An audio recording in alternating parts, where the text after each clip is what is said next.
You know, it's a big plus for us. I think Wales itself will be a subject of talk in Europe in the next 10 days or so, especially in the Super Cup. What a wonderful time for football in Wales. But to me, where I live, so far away from Cardiff, it's a big plus that you brought them to North Wales and indeed the whole of Wales, because I believe the whole of Wales deserves a big accolade for what they are doing for the game of football.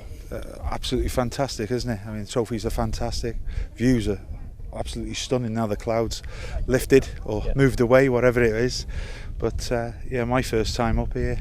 Yeah, and considering I lived so close by, it's been a bit of a waste of a time really for me not being up here. You know, I should have been up here years ago. What season Gareth Bale's had?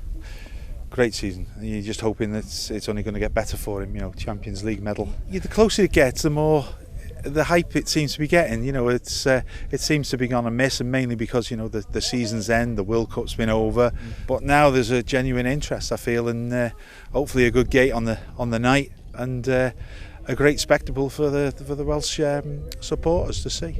Yes, we're only a small nation, as you well know, but we've got big hearts, and indeed bringing these 3 trophies here is a big plus for Wales.